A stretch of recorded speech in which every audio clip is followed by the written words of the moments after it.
افغانستان میں مشکل معاشی حالات نے کابل کے کچھ باشندوں کو پیسے کمانے کے لیے اپنے گھریلو سامان کو فروخت کرنے پر مجبور کر دیا ہے۔ افغانستان کے دارالحکومت کابل میں ایک پوری گلی سیکنڈ ہینڈ سامان کی منڈی بن گئی ہے، کیونکہ لوگ اپنے گھر والوں کو کھانا کھلانے کے لیے کچن کے سامان اور فرنیچر جیسے سامان فروخت کرنے کے لیے مجبور ہیں۔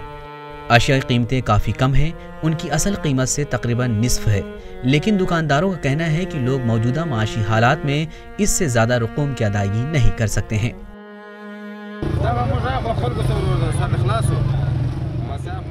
افغانستان کے تمام لوگ متاثر ہوئے ہیں، پھل فروشوں سے لے کر ڈرائیوروں تک، دکانداروں سے لے کر ہوٹل مالکان تک، ہر کسی کو معاشی مسائل درپیش ہیں۔ اہم مسئلہ یہ ہے کہ اگر سرکاری ملازمین کو تنخواہ مل جائے تو کچھ مسائل حل ہو جائیں گے، لوگ اپنے خاندانوں کے لیے کھانا خرید سکیں گے اور اپنے معاشی مسائل کو حل کر سکیں گے۔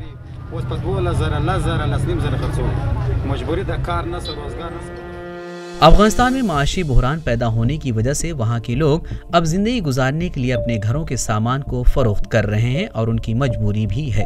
کوئی بھی شخص اپنے گھر کا سامان اپنی مرضی سے فروخت نہیں کر رہا ہے۔ ہم یہ اشیاء لوگوں سے خریدتے ہیں اور پھر ہم انہیں یہاں بیچ دیتے ہیں۔ ہر سامان کی اصل قیمت تقریباً 30,000 افغانی کرنسی سے 40,000 افغانی کرنسی ہے، لیکن اب ہم انہیں یہاں 10,000 افغانی کرنسی سے 12,000 افغانی کرنسی میں فروخت کرتے ہیں۔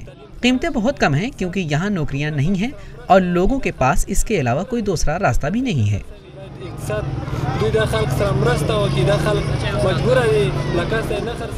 افغانستان کی موجودہ صورتحال سے ہر کوئی متاثر ہوا ہے، کیونکہ بینک میں پیسے نہیں ہیں، لوگوں کی نوکریاں ختم ہو گئی ہیں۔ لوگوں کی اگر جلدی سے جلد امداد نہیں کی گئی تو افغانیوں کی مشکلات میں مزید اضافہ ہی ہوگا۔ تھوڑے وقت کے لیے لوگ جینے کا راستہ تلاش کرنے کی کوشش کر سکتے ہیں، لیکن ان کے پاس طویل مدت میں بھیک مانگنے کے علاوہ کوئی دوسرا راستہ نہیں ہوگا۔ ہمارے لوگوں کو فوری طور پر مدد کی ضرورت ہے، انہیں نوکریوں کی ضرورت ہے۔ کوئی بھی شخص اپنے گھر کا سامان اپنی مرضی سے فروخت نہیں کر رہا ہے۔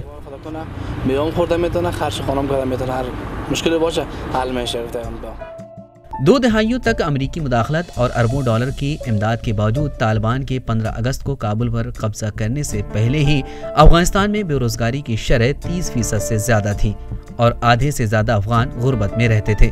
لیکن افغانستان میں طالبان کی حکومت کے بعد بے روزگاری کی شرح میں کافی زیادہ اضافہ ہو گیا ہے۔ اقوام متحدہ کے ترجمان کا کہنا ہے کہ 3 میں سے 1 افغان نہیں جانتا کہ ان کا اگلا کھانا کہاں سے آئے گا۔ ملک کے 5 سال سے کم عمر کے تقریباً نصف بچوں کو اگلے 12 ماہ میں شدید غذائیت کے شکار ہونے کی پیشن گوئی کی گئی ہے۔